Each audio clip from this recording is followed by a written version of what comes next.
Good morning everyone.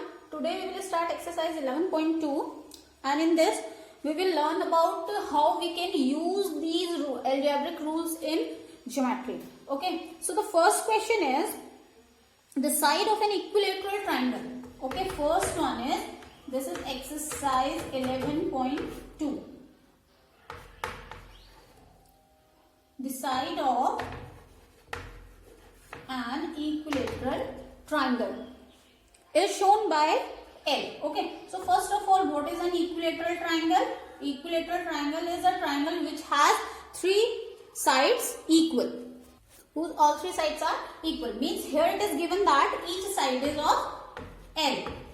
Okay, measurement of each side is given L. Now express the perimeter of an equilateral triangle using L. So what is the perimeter? This I have told that perimeter is, we can say, sum of all the sides. So here it can be L plus L plus L. So it will give us a rule 3L, means 3 times L. Yes. So this is the rule for perimeter of equilateral triangle. Come to the question number 2. The side of a regular hexagon. The side of a regular hexagon. Okay. So hexagon, regular hexagon means 6-sided figure.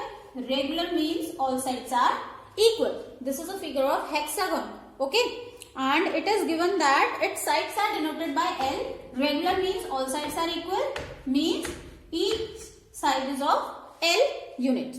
Okay, so you have to express its perimeter. Okay, so perimeter is again sum of all sides. Yes, so we can write it L plus L plus L plus L. 6 times we can plus L. Okay, so this one will be 6L. Got? Similarly, here is the next question. It is a cube, and you all know the cube is 3D figure with equal edges. Okay, this one is a cube. You can see this. Dice is an example of cube. Okay, so in cube each edge is equal.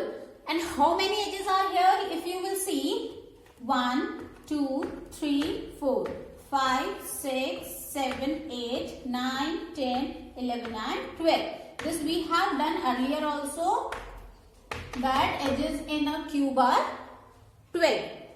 Okay, so each is of L unit. It is written here.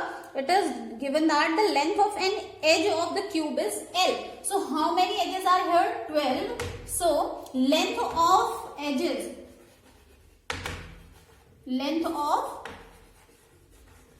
will be 12L. Yes, because we have to find the formula of total length of L. So how many edges are here? 12, and each is of L unit. So it will be, total length will be 12L. Now see the fourth one, the diameter of a circle. Okay, first of all, this is a circle. This is the center. This I have told earlier also. Earlier it was explained that this is the diameter. Okay, a line segment which is passing through the center and joining 2 points, any 2 points of the circle, and it should be passing through the center. It should always pass through the center. If we are talking about diameter, it will be passed through the center. Okay, so we have to explain that express the diameter of a circle in the terms of its radius. Now see, diameter, this is the diameter, and if we will talk about radius, so from center to any point on this circle. Okay, so suppose this is, I have this point D, and if it is coming from the center, this is the radius. So what we can say, this is radius. From C to B, this is again radius. A to C is again radius, and this is the center point. It means if this one is R, it is given that radius is denoted by R. These all are radius. Okay. So radius, this is the diameter, and we can write this diameter as, how we can write? AC and CB. Yes, AC and CB. See here, this diameter is AB here, and this AB can be equal to AC plus CB, and it is given that this is R. So AC is R, BC is again R. Okay, so this one is 2 times R. So diameter can be D is equals to 2R, means diameter of a circle is twice its radius. Okay.